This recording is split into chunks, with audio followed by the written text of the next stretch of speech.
everyone, and thank you for watching SFU Women's Basketball on Clan TV. My name is Rebecca Langmead, and I'll be your host for the evening. The Clan are about to take on the Seattle Pacific University Falcons, who are 10-1 in conference play. But before we get to that, let's have a recap of last game. On New Year's Day, the Clan stole a 74-73 victory versus the Montana State University Billing Yellow Jackets, courtesy of a basket by freshman Samantha Beauchamp with 7.1 seconds remaining on the clock, to keep the Clan in a perfect 2-0 in GNAC. If you missed that, here's a clip of the game-winning shot. Green hoists the three. I think Chambers got in the way defensively. Beauchamp with the rebound quickly to Chambers. Clan with a chance to win the game here. Trailing by 1, 16 seconds remaining. Kett with the ball to hand. Gets it right back to Chambers. They want Aaron with the ball to Wilson. Meg driving, kicking to Ellen Kett. Kett the skip pass underneath to Beauchamp, and it rolls and it falls! 7 seconds remaining. Beauchamp with a huge basket. SFU is the only undefeated team in the GNAC right now, and tonight they will take on the Falcons, who have a 2-1 GNAC record. Can the Clan make it to 3-0? To get you set for tonight's game, we're going to throw you over to Howard Sumara. And thanks so much, Rebecca, for having us here at the West Gym at Simon Fraser. It's a Saturday night, the second game of the week here for the Simon Fraser Clan, as we said, and the Clan off to that great start, looking to become the only 3-0 team in the GNAC, the only undefeated team, and some real neat trends are starting to emerge early for this Simon Fraser Clan team, especially in GNAC play. And that, when you look at winning the close games, the Simon Fraser Clan have gotten it done in their first 2 games in the conference. Of course, head back to the start of December, 74-71, the win over Western Washington here at the West Gym. And that occasion, the Simon Fraser Clan rally from 15 down to get the 3-point win over Western Washington. Fast forward to 2 nights ago right here at the West Gym, Montana State Billings in town, 74-73. And in that game, a bit of a polar opposite, the Clan owning a 15-point lead early in the second half. And what I think many in the gym thought was a pretty good job of giving the game back to Montana State Billings before a nice rally, some great poise down the stretch drive there to come through with the victory. And of course, we've all been talking about the big basket by Samantha Beauchamp with 1.7 seconds left. A great unselfish play in the half court by the Clan, executing there to get that basket. And Ellen Kett, the point guard, with a nice pass to Samantha Beauchamp, who finished that game 5 of 5 from the field. More on that in a bit. Simon Fraser finished the game 30 of 63, 47.6% from the field.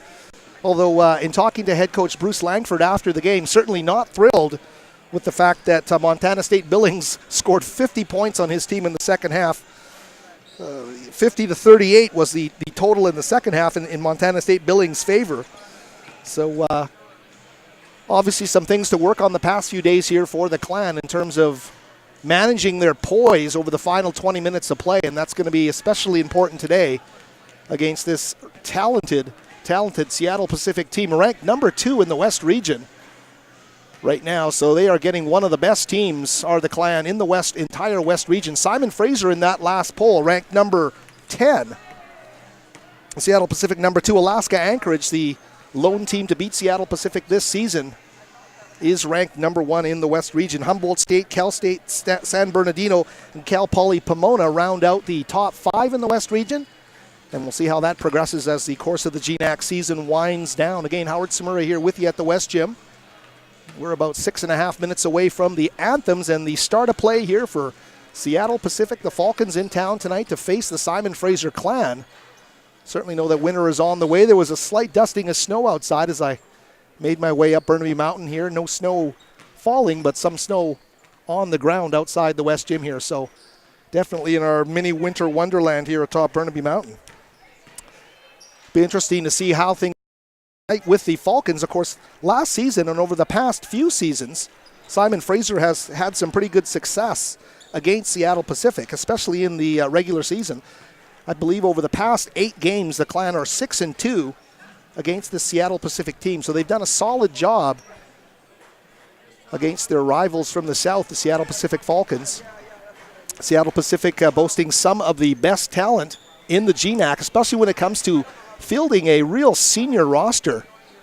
This team not short of experience, and it's all coming together this season in a good way early for longtime head coach Julie Heisey and company. As we mentioned, 10-1, 2-1 in the GNAC, and of note to Clan basketball enthusiasts, the Seattle Pacific team coming into the West Gym here today, having won their last 4 straight games.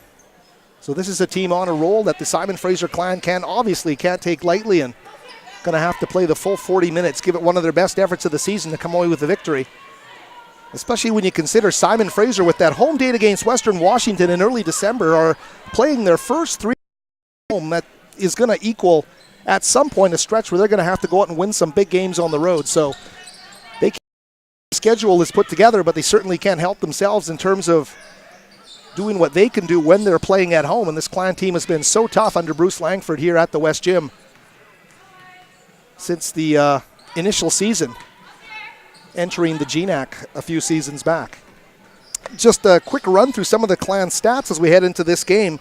And no surprise that Aaron Chambers leading this team in scoring at 24.4 points per game. I'm not sure if that's still number 2 in Division II basketball, but certainly we're being told number 1 in the conference in the Division I. So Division II, check that. So those numbers still standing strong for Aaron Chambers, the top player in the GNAC, and the only unanimous choice by the coaches, the unanimous GNAC preseason player of the year for the Clan. And we've got, as we said, a lot of great players on the floor today.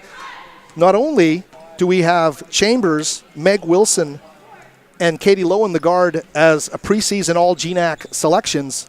A couple on the other side as well. Susanna Olsen and Aubrey Callan, the talented backcourt duo for these Seattle Pacific University Falcons, also making the GNAC preseason. And when you look at their last game, those 2 guards really did a great job in Thursday's win, a 74-64 win in Bellingham over the Western Washington Vikings.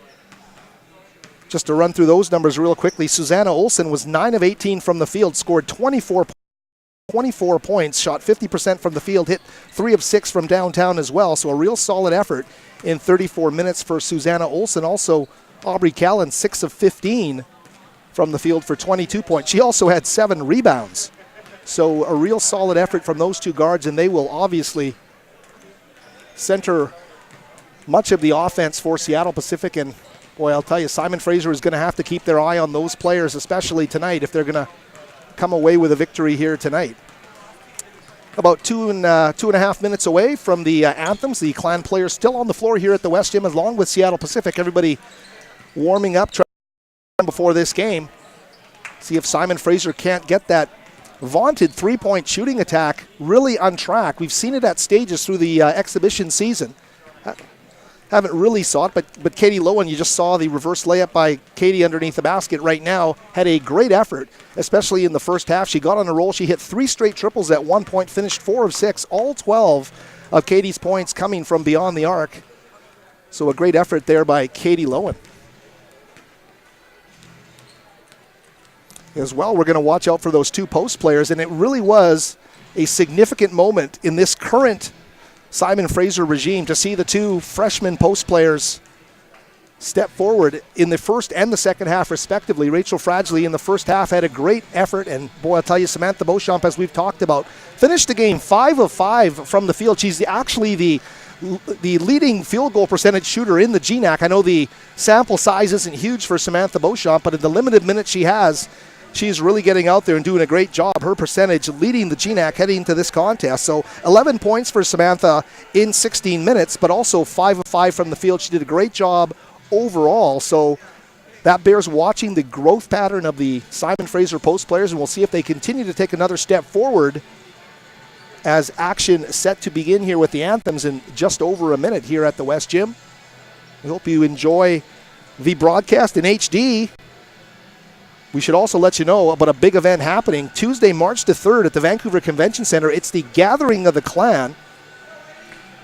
At the Vancouver Convention Center with Canadian icon Steve Nash. I mean, can you get a better person to represent at the Gathering of the Clan? Hear the story of his rise from high school basketball player in Victoria to 2-time NBA MVP. All proceeds support SFU athletics scholarships. And since 2010, this event has raised over $1.3 million and counting. Early bird tickets go on sale January the 5th, so stay tuned for more information on our website, athletics.sfu.ca. And we are getting ready now for the anthems and the start of this one. We will throw it back right now to the break, and we will go to anthems, and we'll send it back up to Rebecca.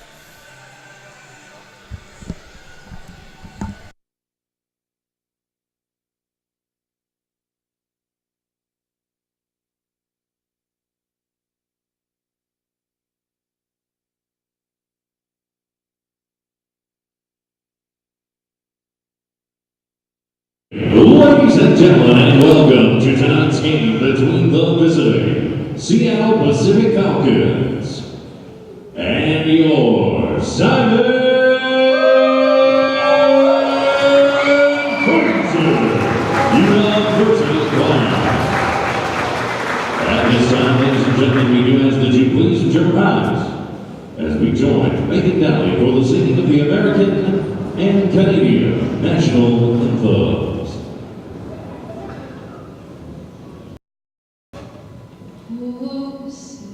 Can you see by the dawn's early light, so proudly we hail at the twilight's last gleaming, whose broad stripes and bright stars through the perilous fight. O'er the ramparts we watched were so gallantly streaming, and rockets red glare, the bombs bursting in air, gave proof through the night that our flag was still there. Oh, say just a star-spangled banner yet wave o'er the land of the free and the home of the brave.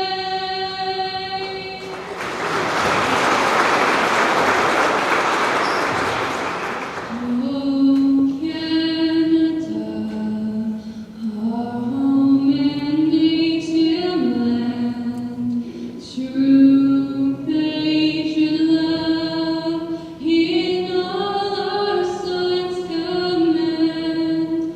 With glowing hearts we see thee rise, the true north, strong and free.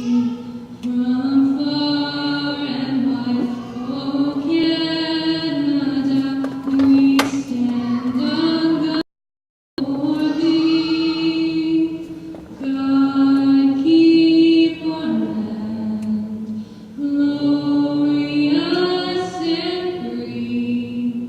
Oh Canada, we stand on guard for thee. Oh Canada, we stand on guard for thee.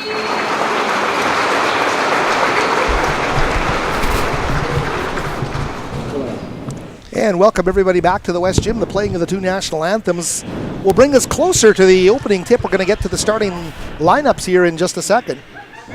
First for the Seattle Pacific Falcons, and we mentioned them right off the start.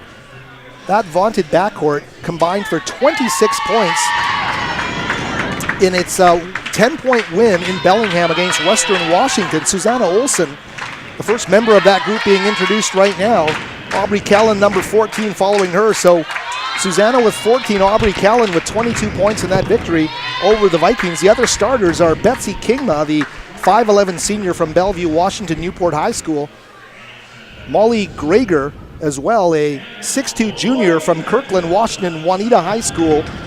And as well, Hannah Rodriguez, a 5'10 sophomore from Eugene, Oregon, Sheldon High School. She had 3 steals and 7 rebounds as well as 9 points in that victory over Western Washington. Now the Simon Fraser Clan being introduced to the crowd here, and Katie Lowen talked about that great performance in the opening half for Katie from 3-point range, and that's where she does most of her damage. Erin Chambers now joining her in that starting group, and of course you'll be hearing her name throughout the course of the evening. Erin, perhaps the Division II women's basketball.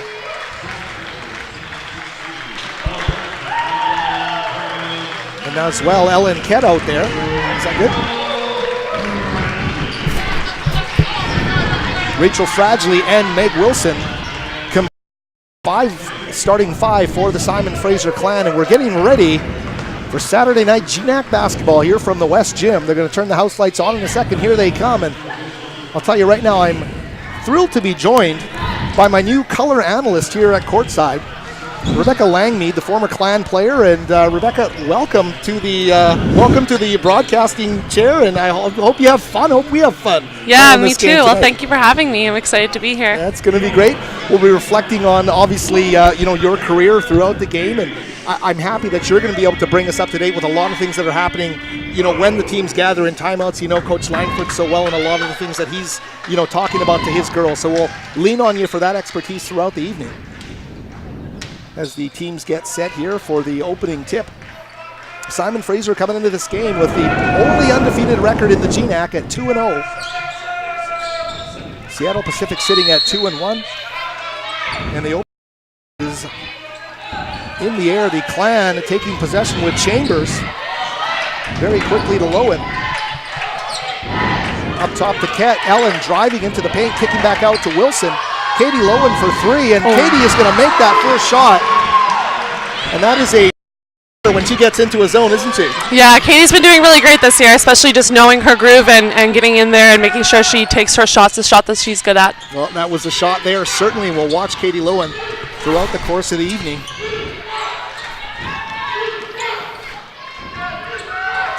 And Seattle Pacific very quickly on the board. Are able to get 2 of those points back very quickly, and will continue to follow the play here. Lowen, who just hit the 3 ball, dribbling into the paint.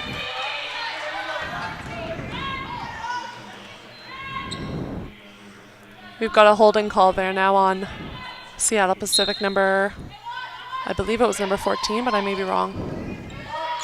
Aubrey Callan, number 14, I believe you're right there. Rebecca getting called for the foul there. Kett driving, pulling up from about 12, doesn't get the roll. Battle underneath the basket there, and here come the Falcons with Olsen. We're talking about those against Western Washington. What a dangerous player she is on the baseline. They're going to go high off the glass, and that's going to be Aubrey Callan quickly scoring it. There's a high tempo here early. Katie Lowen leading the break. It's nice to see Katie getting going this early in the game. And we talked about her getting going from 3, and she's not been hitting a lot of shots from inside the 3-point arc. Good to see her with the running layup there. Play a bit scrambly here in the early going. It's a 5 for the Clan. Lowen with all 5 of the Clan points, as we mentioned, preseason all GNAC. Chambers now in control. Ellen Kett. Katie Lowen. Inside to Wilson, and Meg Wilson. Simon Fraser's finding their shots early. Yeah, that's a great shot for Meg. She puts her mind to it. She can really take those drives, get those shots. She's a good player when she uses the backboard and is confident in her ability to do so. Yeah, we've seen Meg Wilson's game really improve over her Clan career, and we saw that right there. The real decisive move for the shot off glass. A steal by Lowen now, and Katie, the quick pass up court, and we're going to get a easy basket here for Meg. 9-4, the Clan doing what they need to do early. That was a nice pass there. Good to see that player early and get that ball to her quick. So Wilson with a couple of baskets after we had a couple of baskets from Lowen. So Chambers yet to hit the score sheet. Good sign for the Clan. They're getting balanced scoring here early. Seattle Pacific in the half court. Callan with a nice shot on the baseline. Shot clock down to 6. Callan puts her head down, tries to split the defense. Thought she was going to get through there. Call on the Clan. Ellen Kett being called for the foul there. Seattle Pacific's playing a little bit of a different offense than they have in the past. They've lost a good one of their star players, Katie Benson, and she was their forward, so it's going to be a different game for them now without her on the floor. Yes, certainly Katie Benson was so good for so many years, and as you say, Rebecca, really have to reinvent their identity on offense, especially without her there. See how they do it here with Kingma, number 21, up top to Hannah Rodriguez, number 25. Hannah driving into the basket against Rachel Fradgley. And a foul there, I believe, being called against. No, Howard, I believe there was a turnover called. Turnover, okay. Yeah. There we go. 9-4 is the lead for the Clan, a 5-point lead here. Simon Fraser showing a little bit of everything here in the early going, scoring in the paint, knocking down the triple, and here they come again with Lowen on the far wing. Fradgley puts it on the deck, and she's going to get rejected down low. Keeps working hard for that basketball, though. Second chance opportunity there, and she's just unable to score it. But good effort by Rachel down low. Yeah, that's a great effort. Those are tough shots to make, especially when you're up against a couple of girls. She's just got to be strong. She's still a rookie. Still a rookie, exactly. We'll talk a lot about post players and how they develop, because certainly you went through that same process with the Clan. Yes, definitely. Here. I mean, Rachel's coming in a great spot. She's a lot stronger and a lot better than I was when I came in. So we are going to see lots of her in the years to come, for sure. Expert analysis on Rachel Fradgley and her transition as a freshman into this Division II world. Simon Fraser with 12 on the shot clock, moving around Chambers. Pass to Kett for three. Ellen wants the big three ball, can't get it. And Simon Fraser unable to come away with point. And Katie Lowen jumping in the passing lane there, stealing that basketball, and the Clan get another shot at the basket. Here's Wilson cutting to the basket, wants to go off glass, deflected, but Fradgley battling for that ball down low. That's exactly what Rachel needs to do, get in there and get those boards. At the end of the day, that's what her job is. Well, we've got a timeout on the floor and a chance to talk about the performances of Samantha Beauchamp, who we saw in the second half, but let's stay on Rachel Fradgley and the effort. And to talk about how much she can inspire her teammates as a freshman working that hard on the offensive glass. Rachel's a very good player, and it's tough being a good player and being young and coming into this kind of atmosphere.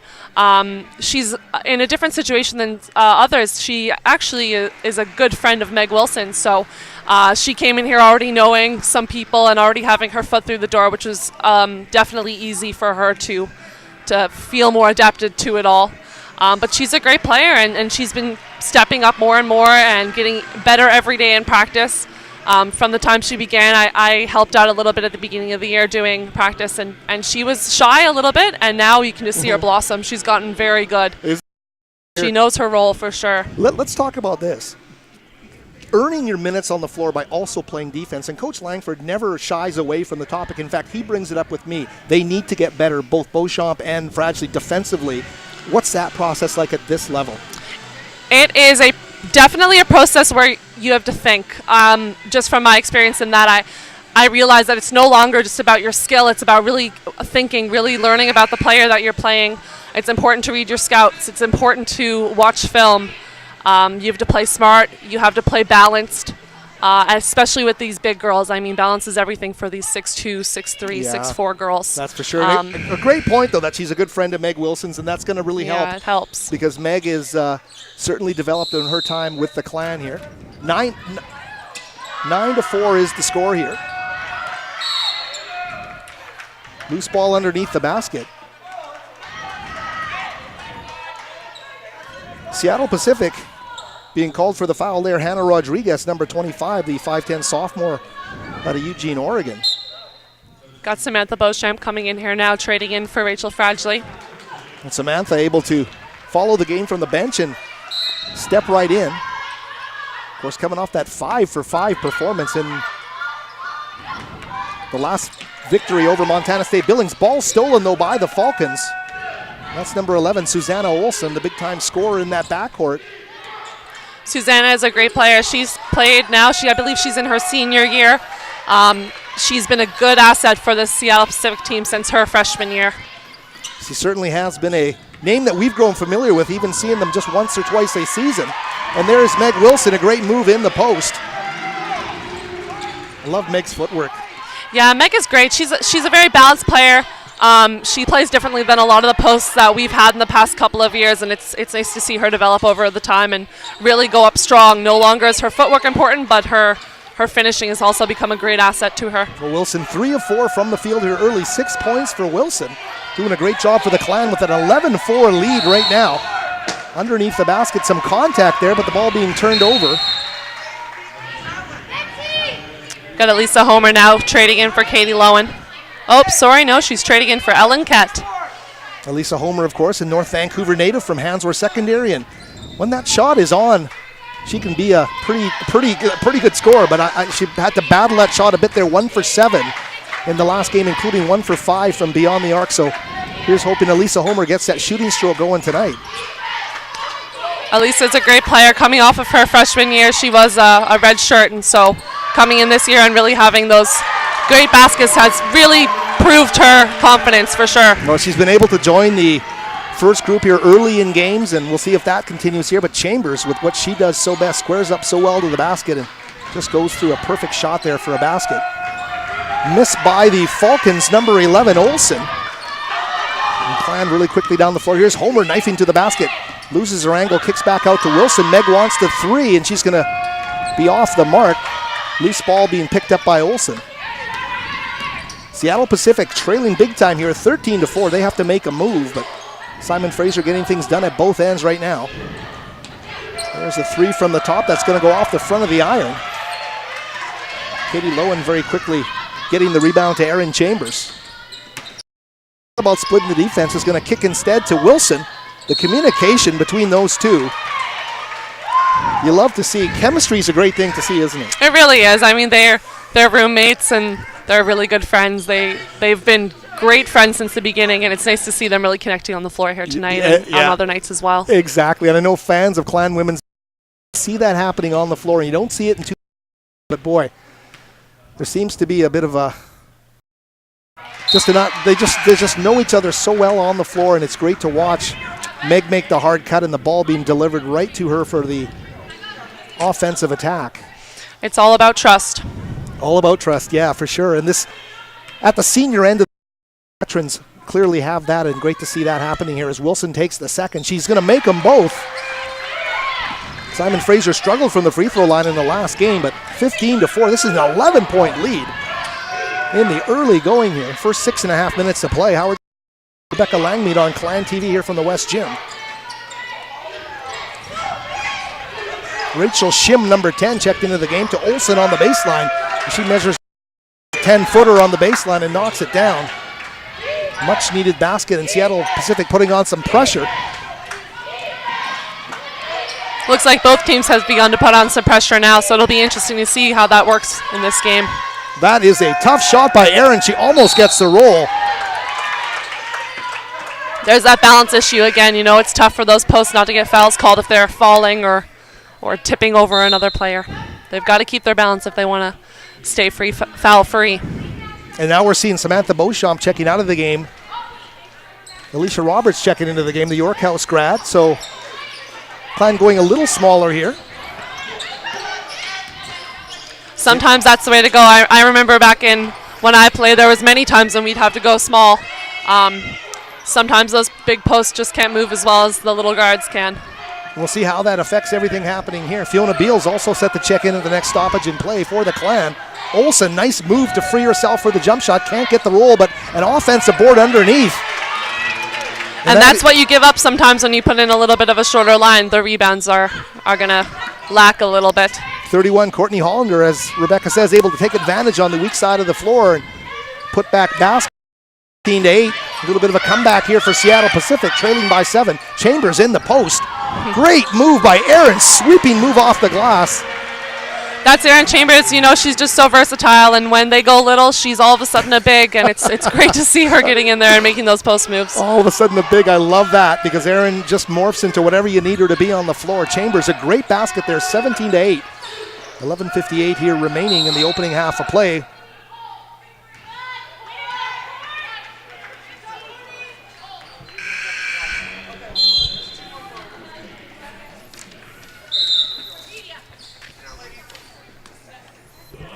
121 to 111. That is a score in a media timeout here. The SFU men's basketball team falling to 1-2 in the GNAC. So tough sledding, pardon the pun, in Alaska for James Blake and company. They fall and are swept on both ends of the Alaska swing. And I can ask you this question because you've obviously made many of those Alaska swings, Rebecca. It's a tough one to do. But when you come off that 1 week break and then have to go up there, it must be even tougher. It's a tough break to come off of. My third year. Once you come out of Christmas break, it's very hard to get back into the swing of things. I know both from at least from the men's side of things, both of those teams are very good, competitive, tough teams to beat. And when you're coming off of a couple of days off, if you haven't been focused for those days off, it's going to be a tough couple of games to win. You left Newfoundland. Did you know you were going to be traveling to Alaska? That's pretty cool. It is pretty cool. No, I actually didn't know that, so that was an exciting thing when I got told that I would be going to Alaska. And you got to go to a place called North Pole, Alaska, too, right? Which is I did. Cool. I've been there 4 times. We love it there. There you go. The life on the road in the GNAC is certainly exciting. It's a huge geographic stamp on this part of the continent, and it's going to stretch into Alaska, obviously into Washington, Oregon, and Idaho and Montana as well. So big travel for teams in the GNAC, and this Clan women's team has yet to play a road game in the conference, as we mentioned off the top. 2-0, the only undefeated team in the conference, so it will be a tough task, though, going to try and become 3-0 after tonight. Playing on the road is definitely a different ball game, which this team will undertake next weekend. Seattle Pacific now set to inbound the ball.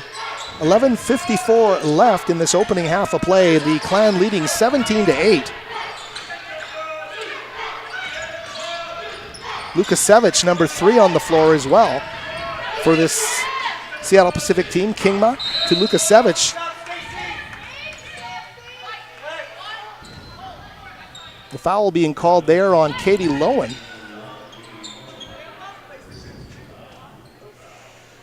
So Katie Lowen getting called for the foul. Field game. We haven't seen a whole lot of Fiona, but good to see her on early minutes in this GNAC contest. Fiona, the injury redshirt last season. Great to see her playing Division II basketball after that great high school career at Riverside Secondary School in Port Coquitlam. Yeah, Fiona really is just a hard-working, good kid, so it's nice to see her getting some playing time. Yeah, a tough one for her right before the season started, suffering that injury. Rachel Shim, the Sammamish, Washington native, scoring the basketball on the baseline, 17-10. Clan still in the lead here, but needing to keep pace with Seattle Pacific. Ball tipped as it was thrown to Homer in the corner. The Clan really need to make sure that they're making good decisions on their passes now. Seattle Pacific, once they get a little bit of energy, that's it. The momentum is shifted, and so they're going to need to get that back, making good passes, good decisions. Basketball's momentum changes play to play, possession to possession, and you can't take any off. Here's the Clan now in the half court with Roberts to Chambers. Aaron on the deck, tries to split the defense. Tough angle, shot off the glass, doesn't fall. Scramble for going to go to Hannah Rodriguez, number 25, very quickly up the court now to Kingma. Seattle Pacific in the half court. They haven't really established an offensive identity here in this opening half of play, and credit the Clan in the half court, especially defensively, for taking a lot of that stuff away. Like I said, it's going to be a different game for them this year, trying to establish themselves outside of their post game. So, well, there was a good start for them. Aubrey Callan, the redshirt senior from Idaho. We mentioned she had 22 against Western Washington. Great effort there, and the pressure pays off with a turnover. Seattle Pacific getting the ball back.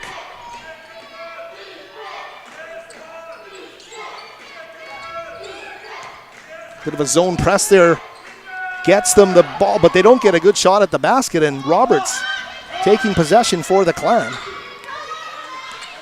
Roberts has definitely been a good teammate this year, cheering her girls on in practice and in play. So it's nice to see her getting some minutes and working hard as well.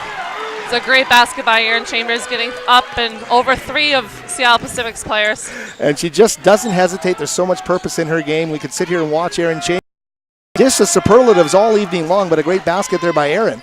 Seattle Pacific, though, recycling off the offensive glass for another opportunity. We're just past the midway mark of the opening half of play. 19-12 the score here. Simon Fraser in white defending here at the West Gym. Wide open 3-ball, and they're going to leave Aubrey Callan open like that. She'll knock it down right from the top. Callan and the zone pressure now. Ket coping with it quickly to Beals. Across half court, I think they are indeed. Roberts to Chambers. Aaron was improvising a bit there, had a hand come in the way though from Rodriguez for the steal, and Seattle Pacific starting to gain a bit of momentum. Here's Callan on the baseline. Roberts though does a job this time. Good hands defensively there. Timeout there called by Simon Fraser University. I'm sure that they're going to have to refocus a little bit. They've been making some iffy passes and need to get that back on track. When you talk about iffy passes, what's the quickest cure? Is it just moving better with more purpose on the floor, communicating with your eyes? What do you do to get out there and get that crisp attack again? There's a couple of things. I mean, of course, it's communication. You really need to make sure that you're looking at people and that they know who you're passing to and when you're going to pass to them. Coming to ball is important, making sure that you're receiving the ball as well, because sometimes it's not the pass but the receiver. And reminding them as well that they're in charge of what happens. They need to just calm down and take charge of the game themselves, and that's an easy fix. They just need a couple of deep breaths and to just come in together and make sure that they're talking and communicating. Yeah, and that's a great point. And as you look at the Clan group out there on the floor, you've got a redshirt freshman in Robert, or redshirt new to the program rather in Roberts. You've got a second-year player in Ket, and you've got a freshman in Fragile. So the chemistry is always being built on the floor with the two veterans, Wilson and Chambers. There's Aaron, quickly to Alan Ket for three. Ket can't make it go. And we even saw just there in that, lots of talking, lots of communicating, lots of eye contact, so we can see that they've done exactly the right things there to get those passes through. Well, the timeout, as Rebecca mentions, paying some dividends. They're going to get a new shot clock here and a chance to make some things happen. Ellen Ket set to inbound the ball. I've been impressed with the way Ellen's taken charges and really has gotten the bench cheering, and she's an inspirational player, even if it's not reflected in the score. She really is. I mean, Ellen is the point guard. She might not score all of the points on the floor, but she's there to lead. She's there to keep people motivated and keep them working hard, and she's done just that.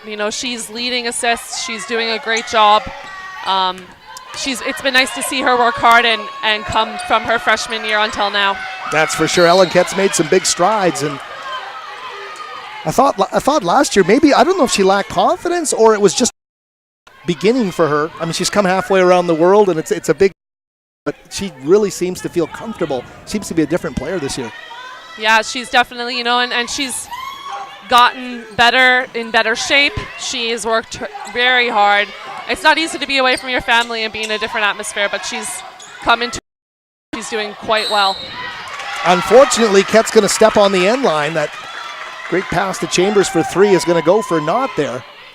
But I agree, Ellen Ket, from a conditioning standpoint, I think is much, much improved over last season. And when she took a charge in that last Montana State game, the entire SFU bench just jumped up, and again, a nice point to help rally her team. Clan get the steal. That was a great save. Boy, we're going back and forth like a yo-yo here. Seattle Pacific back in possession. They trail by only 4, so they've made 7:40 remaining in the first half of play.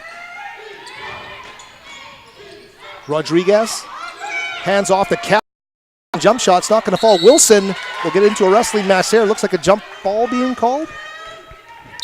Yeah, that would be a jump ball there. When you get those rebounds, it's really important to keep them high, not bring them down. Langford always says, that's where all the other kids live, down there, and you have to live up here. So, how does that sound? So much like Coach Langford, and we have to agree there. Meg Wilson just kept that ball unprotected for a second, and a hand got in there, and I believe the possession will stay with the Clan after they come out of the timeout. We'll go through some of these numbers. What stands out for you in the early going here? Well, we've got actually some very good points there by Meg Wilson. Wilson with 8 points. Wilson with 8, and we're beating them in rebounds, but I'm sure Langford would want that number to be a bit higher. Well, half of Simon Fraser's rebounds are on the offensive glass, so that's got to speak to their hustle right now in this game, so that's a good sign. Yeah, we've got Aaron Chambers there with 6 points. We've got Katie Lowen there with 5, so we definitely are lacking in many players, which is something that we do like to see, is lots of players getting in there and getting some points. As we can see, Seattle Pacific has just got actually one more player with 2 points. So Aubrey Callan leading them with 7. Yeah. Susanna Olsen with 4. So Simon Fraser doing a respectable job on the top 2 scorers from that Seattle Pacific team. But, you know, both teams are going to make runs at each other tonight. We're so early in the process. This Clan team trying to get to 3-0. They're going to have to snap a 4-game Seattle Pacific win streak if they want to do it. They're going to have to beat a team that is ranked number 2 in the West region.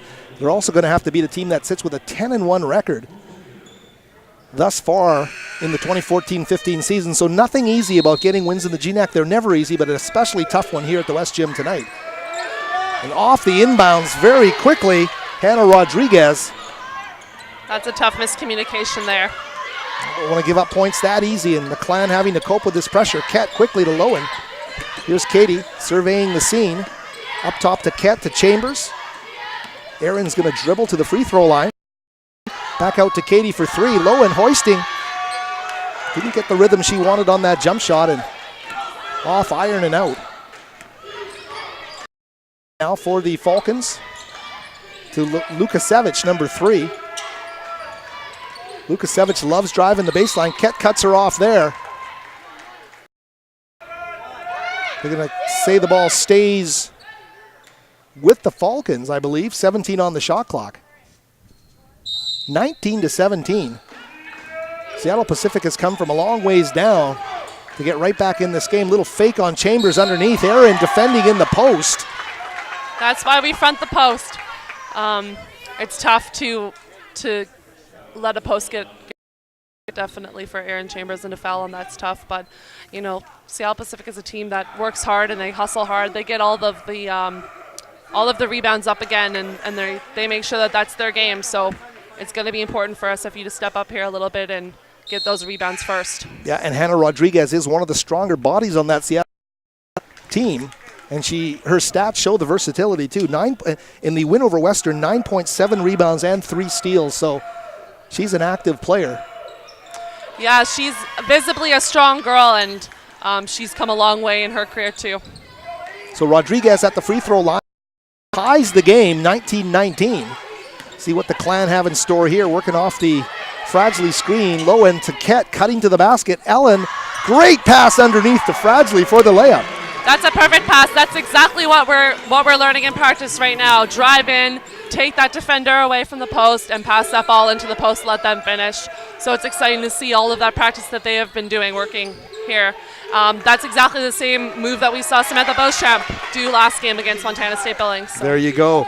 Susanna Olsen, though, has the answer, and it happens to be a 3-ball, and the Falcons are actually going to take the lead now at 22-21. Lowen trying to put her team back on top, can't find the mark. Here comes Olsen quickly down the floor to Kingma, number 21, underneath the basket, and Seattle Pacific is getting too many easy baskets now. They're coming right down the floor, knocked down a 3, and this time going right down the full 94 feet for the layup. 24-21. Clan led by as many as 11 points. So this is a 14-point swing from the largest Clan lead. 5:34 left in the opening half of play. Ellen on the baseline, the skip pass to Fragile underneath. Bad angle, and Ellen is going to draw Rachel's going to draw the foul underneath. It's nice to see her have the going purpose. up. Yeah. To have the courage and the strength to do that. I had a coach in high school that always says, you know, don't worry about the foul, worry about the finish, and it's good to see her doing that. That's a great way to look at it. Don't worry about the foul, just the finish, as Fragile steps up and hits the first free throw. Wilson checking out and Homer checking back in for the Clan. Free throws can definitely win or lose you a game. So. Fragile missing on the second. Here's Olsen.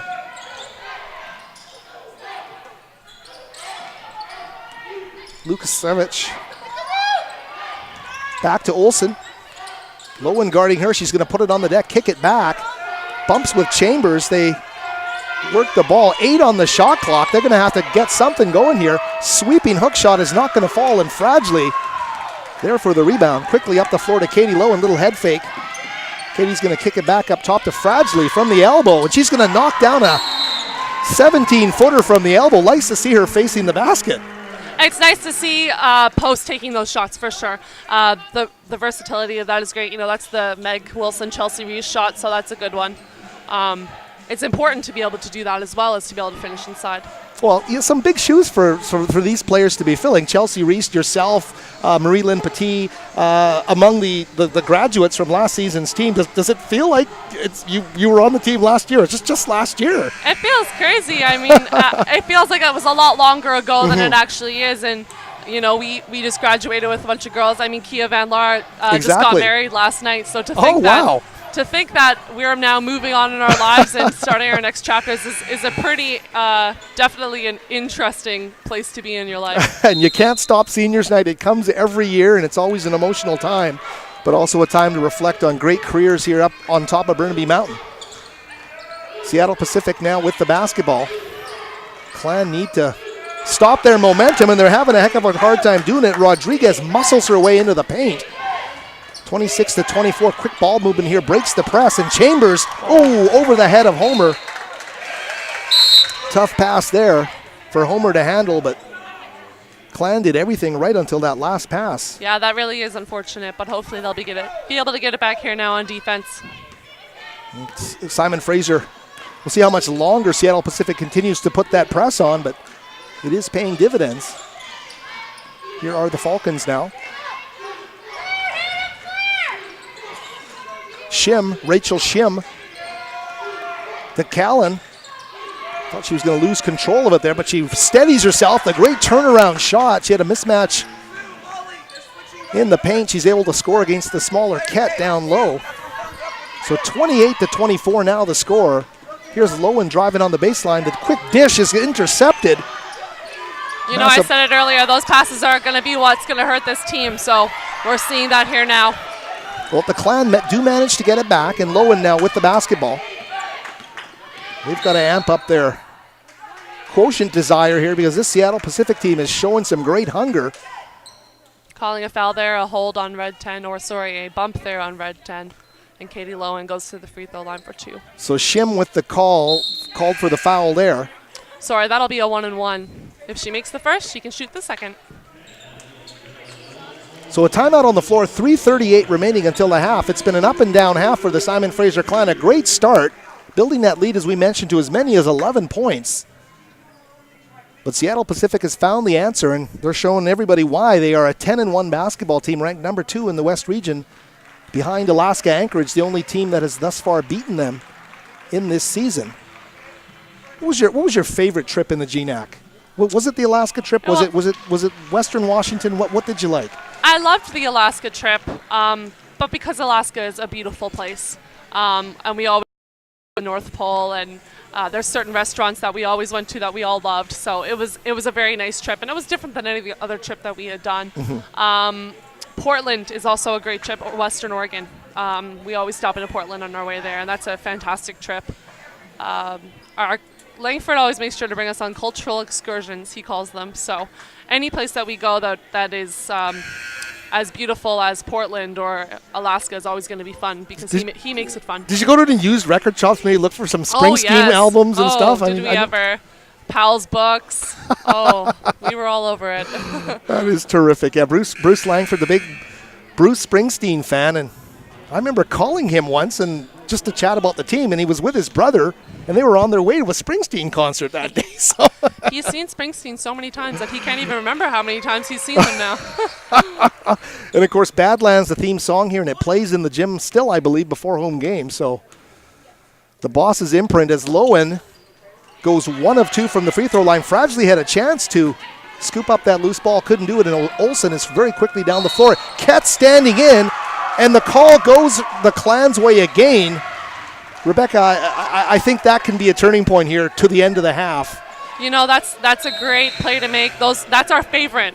Taking a charge is our favorite, and so we like to see that. We had Marie-Lynn Petit, doing that all last year, and to see Ellen really looking at that and taking that as her own thing now is fantastic to see. She has, as we shall say, she has embraced taking charges and seems to do it at every game. And We'll see if that fires up the Clan here as they head back down the floor, trailing by 3, 28-25. Here's Lowen.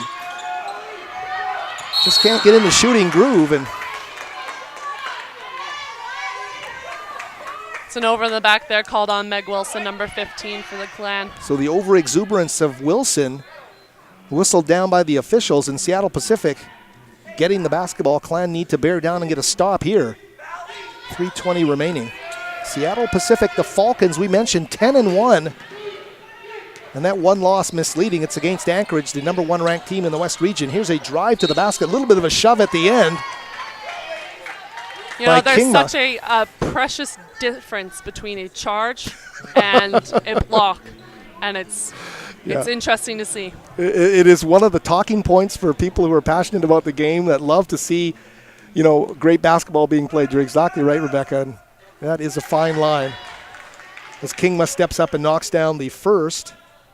7 points, 4 assists for her in the win over Western Washington. What a great way for Seattle Pacific to start 2015 at Carver Gym, getting the victory. And they knock them down both. So a 5-point lead now. Here is Wilson. Ellen Kett. Fradgley. Rachel looking to hand off to Katie Lowen. She's going to get it right back. 15 on the shot clock. Kett now looks down low to Chambers, scooped up by Olsen, who jumped in front of that pass. Susanna Olsen is everywhere on the court. Seattle Pacific looking to take their biggest lead of the game. Leading by 5 right now. And there's Olsen to Kingma, number 21. 12 on the shot clock. Lukasevich drives baseline, gets cut off nicely by Kett. Turns around, thought she had an opening there and couldn't make the shot fall. It's a nice rebound there by Rachel Fradgley. She was in position, and she really took advantage of that. Well, Fradgley coming off that first collegiate double-double against Montana State Billings. Chambers missing badly on the jump shot. Uncharacteristic for Aaron there. Had a chance to cut into that 5-point deficit. 2:02 left to the half here. Samantha Beauchamp at the minor officials table, set to check in at the next stoppage and see what happens in terms of that. Fradgley looks like she's heading off, so Beauchamp will check into the game. Samantha Beauchamp playing at Holy Cross Secondary in Surrey. And while she did start some games, it's true, as Coach Langford was saying to me, didn't really start a lot of games for her team. Could have started, but to see her come through with that winning hoop. Clan very disjointed as they come up the floor. Good hustle though by Katie Lowen to knock that ball away. Katie Lowen is an athletic player and a fast player. It's nice to see her using that to her advantage and helping out her teammate Erin Chambers there on that pass. And that's what the veterans need to do. Make those little plays that add up to the bigger ones in the end. 146 to the half here. 5-point lead for the Falcons, and Olsen goes to the left hand, gets the shot to fall. It's a foul there called on Katie Lowen. So and Susan Olsen will now take 2 shots. So Olsen, I believe Olsen with 9 in this game, looking to hit double figures. 32-25 our score. And Olsen will complete the 3-point play. We see Alicia Roberts now on the floor subbing in for Katie Lowen. And Roberts calling for the pass. It's going to go to Wilson instead. Looks for Beauchamp. Back out to Roberts. Kett now with the basketball. Couple bounces. Kicks back to Aaron for 3. Chambers wants the big 3. She can't get it. Beauchamp, the nice rebound. Quickly up for the shot attempt. Gets that offensive rebound. Unfortunately going to get called for the travel. Yeah, that's tough. Like I said, balance is important. If you lose it, you'll get called for travels, and that's definitely evident here. So Beauchamp, trial by fire here. She comes off the bench in the late going in the opening half here. 33-25, the 8-point lead, the biggest of the opening half here for the Falcons. Kett doing a solid job on Olsen, getting that shot clock down to 10, but Seattle Pacific content to play and slow it down a bit. Here's Olsen pulling up at the elbow. knock down a shot. Susanna Olsen is playing clutch basketball. That is a 10-point lead now and a 21-point swing from the largest Clan lead. Simon Fraser against the press. Just can't get going. And Lukasevich. Seattle Pacific with all the momentum here. It really is turnovers that's hurting the Clan tonight. Hopefully in the second half they'll be able to get some. Ooh. Oh, that's a fantastic call. Erin Chambers taking a charge there. And you saw the look of dismay on the face of Susanna Olsen, but all credit to the GNAC preseason player of the year. Erin Chambers, 23.1 seconds left, and you're going to have a chance to talk to Emily Wright at the half and get her thoughts on this opening half. Erin Chambers now with the basketball quickly up the floor to Homer. Elisa Homer.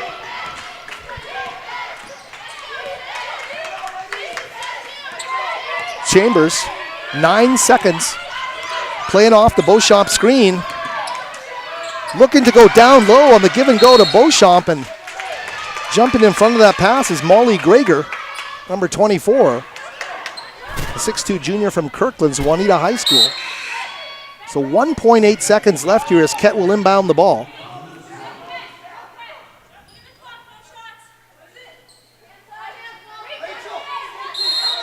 Erin Chambers, 1.8's got to be a quick play. They go to Wilson underneath the basket. And Seattle Pacific gets there, get a hand on the ball for Greger, so it's 35-25.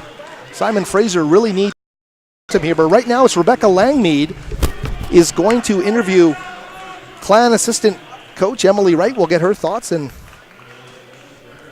soon as she is free, and we'll also, following the interview, give you some stats, break it down here at the half, and bring you up to date so you can watch the second half knowing all the numbers that count here from the West Gym. And is the switch turned on there? Emily,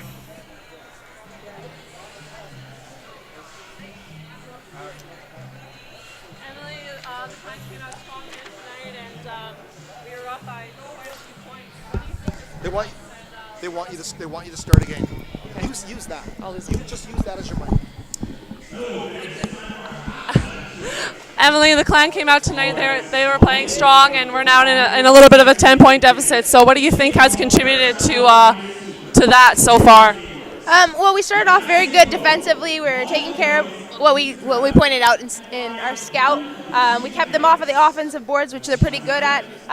We only allowed them to have 5 free throws, which helped us a ton in the beginning. However, it really hurt us when Suzanne Olsen started to go off a little bit, but it will help us in the second half. She has 3 fouls, so hopefully we can pick up a 4th on her pretty early. Right, and we've seen some early turnovers here in the game. So, what do you think we're going to have to do in order to fix that in the second half? We have to handle their pressure better, so we need to just rotate the ball, see up the floor, but just be patient on offense, so we'll be fine. Awesome, thank you so much.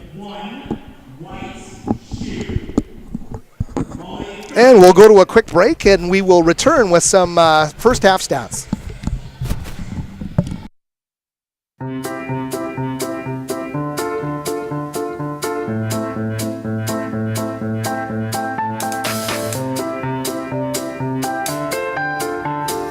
It takes something really special to pause life, even if it's for a moment.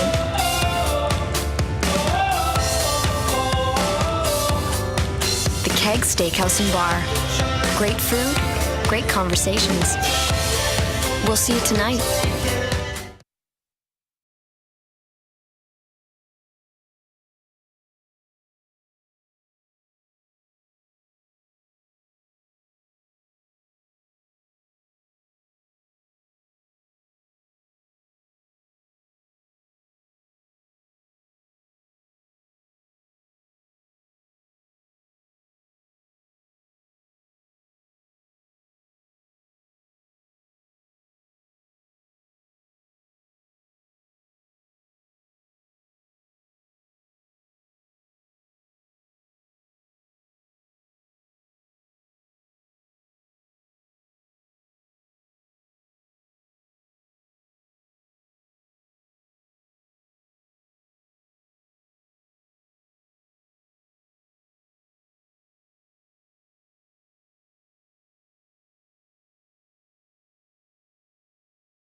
Well, Aaron, we had an exciting start to the game there now, and we're just coming off a little bit of a shaky ending. So what do you think we need to do coming into the second half to improve on what we've been doing in the first half? I think our first 7 minutes there, we really were clicking offense and defense, and we were just really working hard as a team. From there on, we kind of just broke down and were holding the ball too much on offense and just not communicating as well as defense. So just get to back to that team mentality and that hard work, and we'll be okay. Right. So personally, for yourself, what are the things that you're going to be looking for and working towards in the second half of this game? I just gotta make sure that I keep my confidence level high. I know that I can play the game of basketball, and just keep working harder on defense and just keep looking for shots on offense, really. Awesome. Thank you so much. Have a good second half. And welcome back, everybody, to the West Gym here. Thank Rebecca Langmead for that interview with Aaron Chambers as the Clan gets set. We're about a minute away from the start of the second half of play. And as we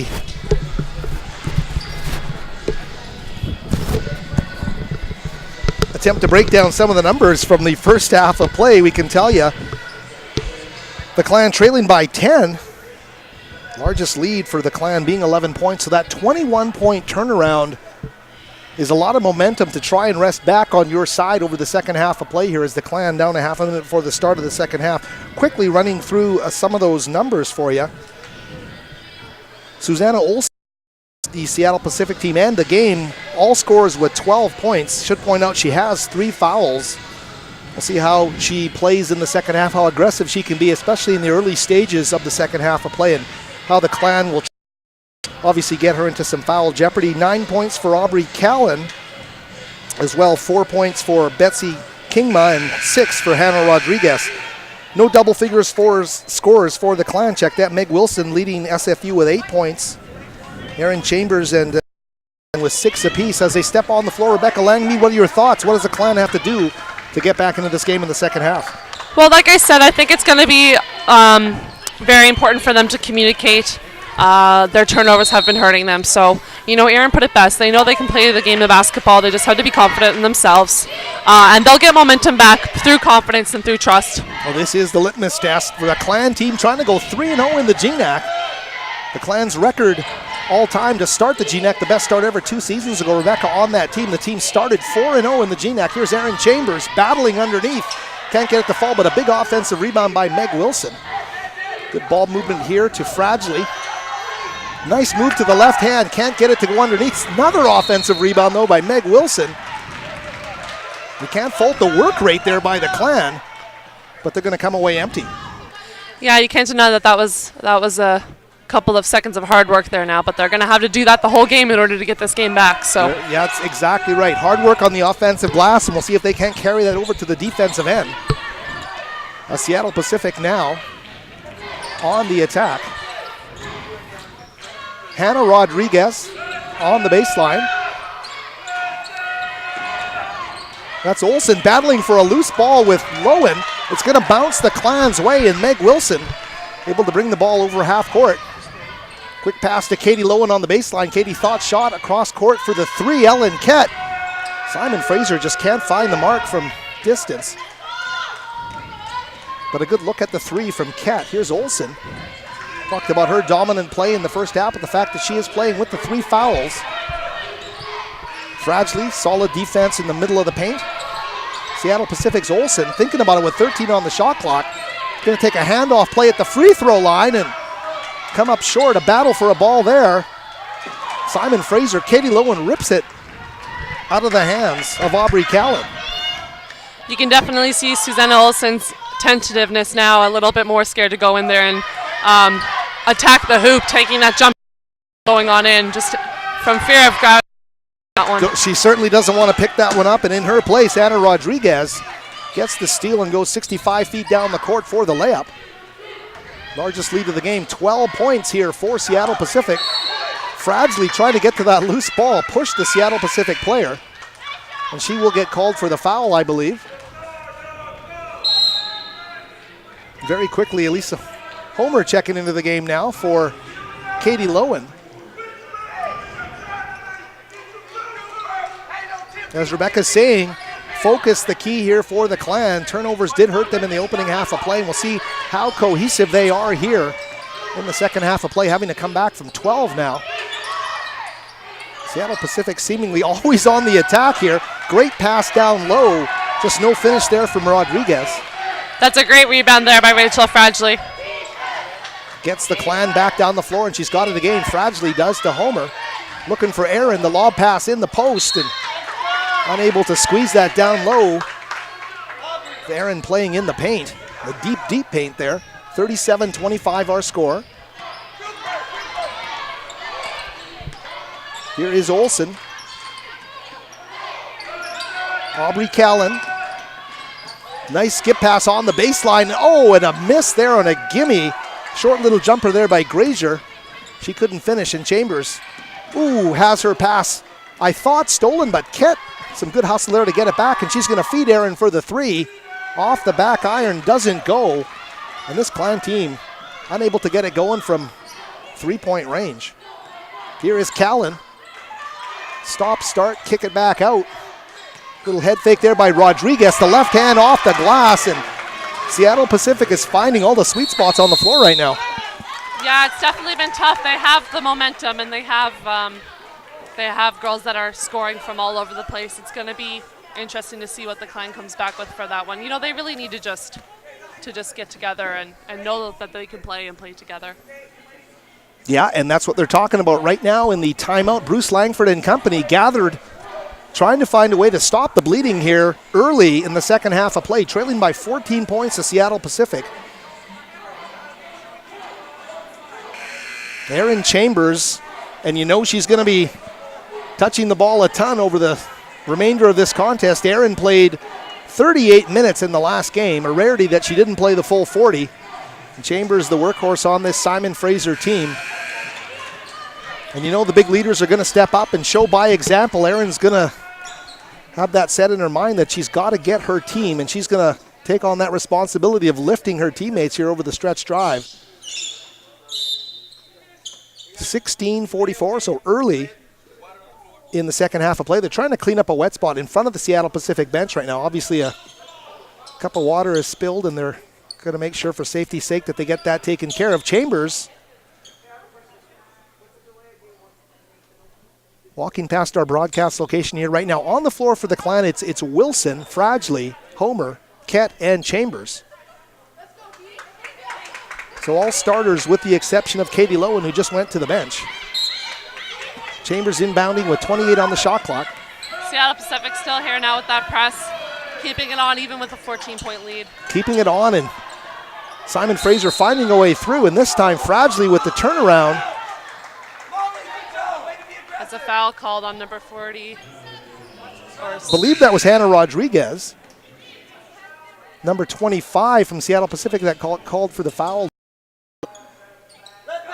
But solid play there by Rachel Fragile in the post. Lowen back in the game, inbounding. Chambers on top. Aaron working off the Wilson screen. Takes a shot that Rodriguez got a hand on underneath the basket. Again, scrambling for the loose ball is Rachel Fragile, the freshman. So Betsy Kingma being called for the foul. Number 21 from the Falcons. So the Clan get another life here in the half court. Trailing by 14 points. They need to make something happen offensively. Here's Chambers. Shot she can hit, and Aaron knocks it down. Shot to see from Aaron, always is, and that'll be a little bit of more momentum for these ladies here now tonight. And they just can't give it up at the other end. They've got to bear down, dig in their heels defensively, and try and increase that momentum through a defensive stop here. Falcons. Stacy Lukasevich. Tough shot there. Doesn't fall for Kingma. And Aaron with the ball. Chambers powering her way up the floor. Pass to Homer. Give to Wilson. Streaking to the basket. And Meg, no mistake there. Yeah, like I said, Meg Wilson taking that ball and being strong with it, driving to the hoop is going to be a big asset to this team, and seeing her take that open. There she goes now with that steal and that right-hand layup. That's 2 baskets in a row there for Meg Wilson, and that's the momentum they need right now. Yeah, and Meg Wilson's so athletic, and she's playing through an arm injury, and I know she hasn't been feeling the best, as Coach Langford said after the last game, but 4 big points, 39-31. Really doing a lot to change the complexion of this game right now.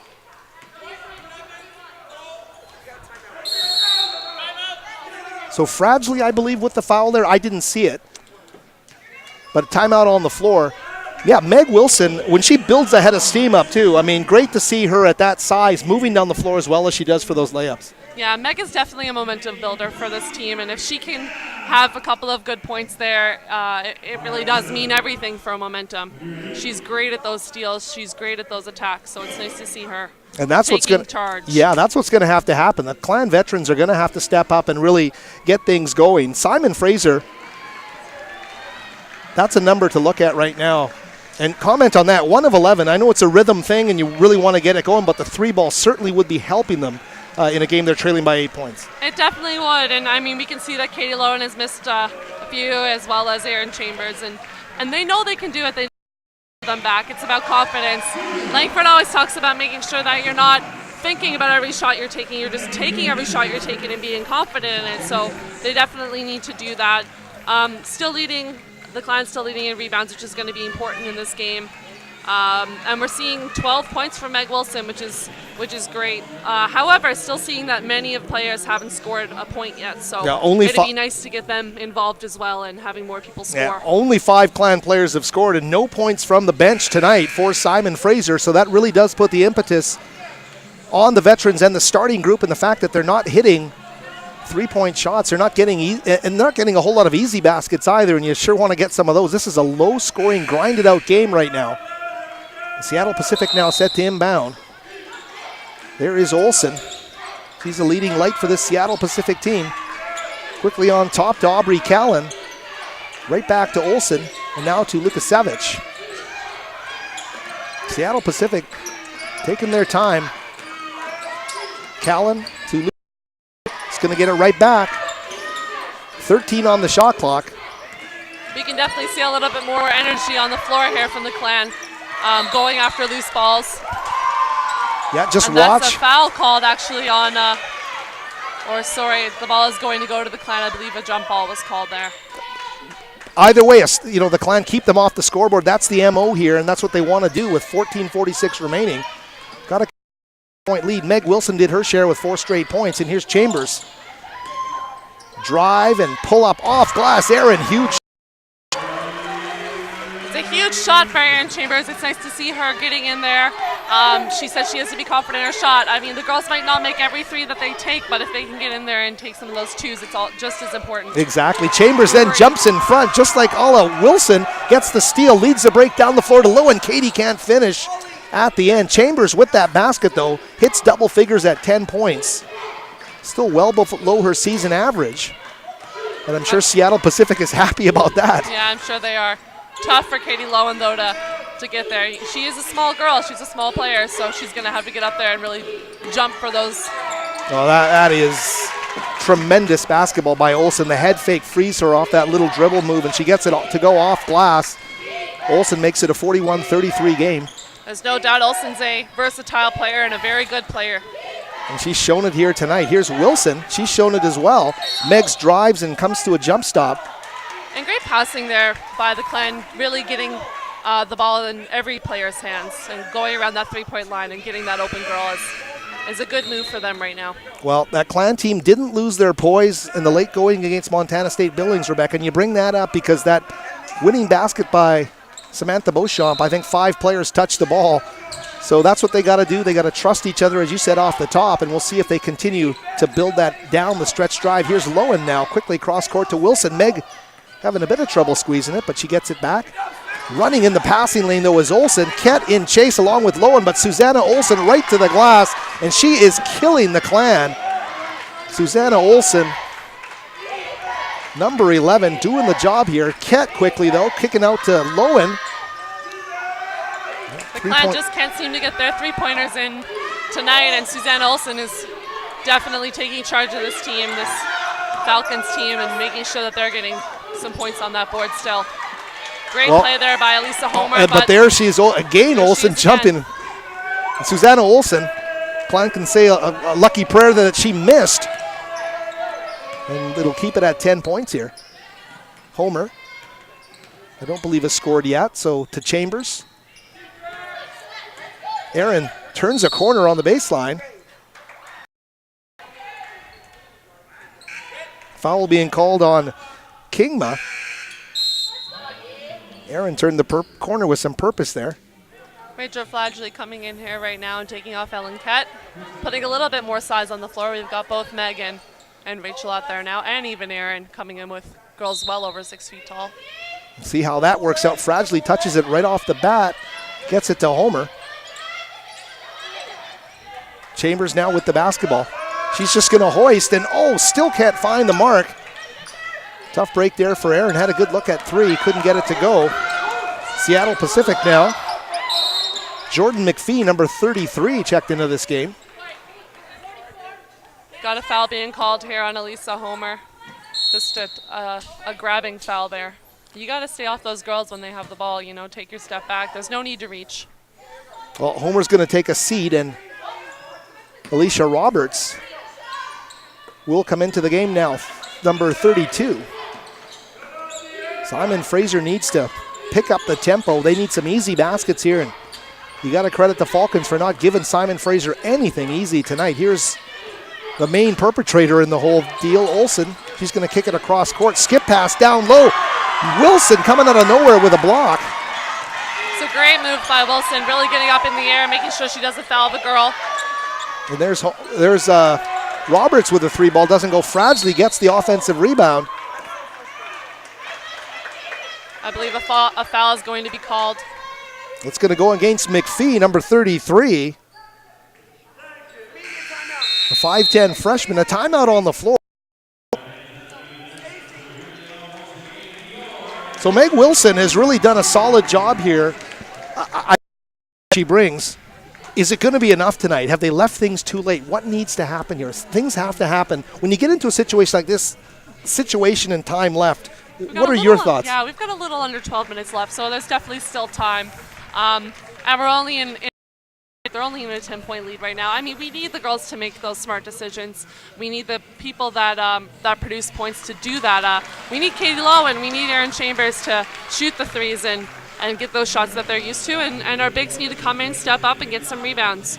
I believe that we are not being out-rebounded, but it's still important for them to keep doing that on both the defensive and the offensive side. It's got to be frustrating for Simon Fraser, though, because you look at what they're doing on the offensive glass. The work rate is huge tonight. They've got 11 offensive boards to 16 on the same defensive glass for Seattle Pacific. So they're winning their share of battles there, but they're still shooting 34% from the field. That's got to be a head-scratcher. It's tough. I mean, you can get as many rebounds as you want, but if you're not making any baskets, it's really going to mean very little at the end of the day. So we're going to need some of the girls to step up. It's nice to see that some other players have scored some points here tonight.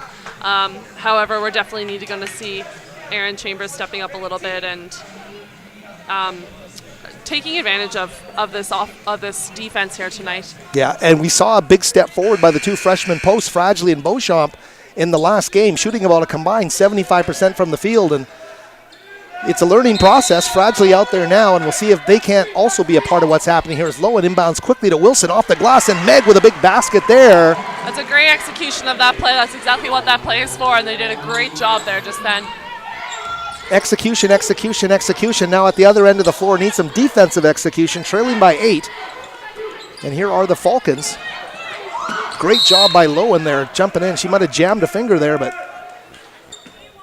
doing what they have to do. Some purpose coming out of the timeout. Definitely some purpose, definitely some energy there. So we need to see them communicating a little bit more, as we see Erin Chambers doing right now. Well, Erin's going to lead the way in all communication and captaining on this floor for the Clan. It's Shim quickly across. They're going to go down low and kick it back up top for the. Nobody's having luck hitting the three here tonight. There's a trap over that basket from beyond the arc. Called on red 24 there.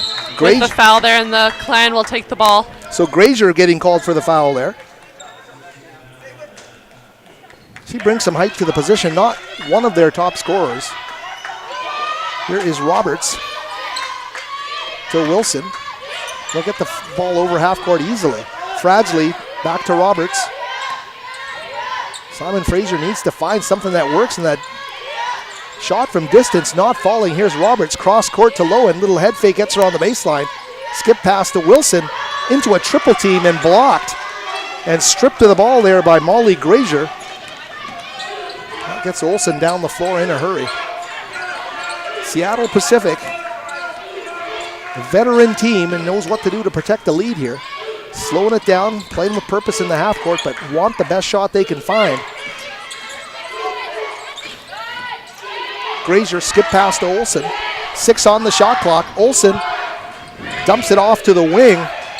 Kingma wanted to take the 3, but Simon Fraser, some solid defense there. That was definitely good defense on the Clan side, and we've got 1 second left on the shot clock as Katie Lowen tipped the ball out of bounds just on that last second. So well, we just saw Katie. We just saw Katie tip one out on this side, and she's doing the same on the other side of the floor. So great hustle there, and really putting Seattle Pacific in a pickle here. 1 on the shot clock as they inbound quickly.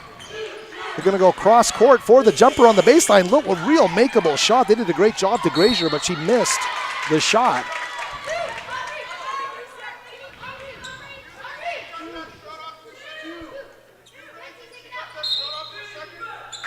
Here is Olsen inbounding quickly. They get another shot at this thing with a full shot clock, and that's deflating for Simon Fraser. Aubrey Callan on the baseline very quickly into the shot clock, makes the basket. Restores the 10-point Falcons lead. Fragilely, Simon Fraser needs to get something going in a hurry. Lowen up top to Wilson. Great pass down low for Chambers, right in her sweet spot. And Aaron, no mistake there from right underneath the basket. That was a fantastic pass there. And they're going to need to do that now for the rest of the game. We've got a little bit under 10 minutes here now, and we're trailing. So it's going to be important for them to keep those passes coming and going. Yeah, you look at the fact that the Clan are shooting 34% on the evening. Rebecca's exactly right. They're not going to win the game shooting 34% the rest of the way. It's got to be precise execution, as Chambers showed on that last series. Here comes the Falcons. It's Olsen on the baseline, gets by Lowen for the shot on the baseline. This time coming up short, but Grazier with a rebound. Katie Lowen almost stripped the ball. Unfortunately, Fragilely's going to get a hand in there and get called for the foul down low.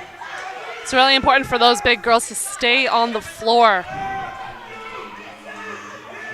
Yeah, fundamentally, and that's a tough thing to do, especially in the heat of the battle.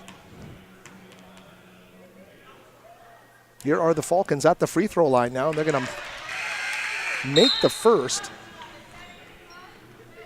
That's Hannah Rodriguez, number 20.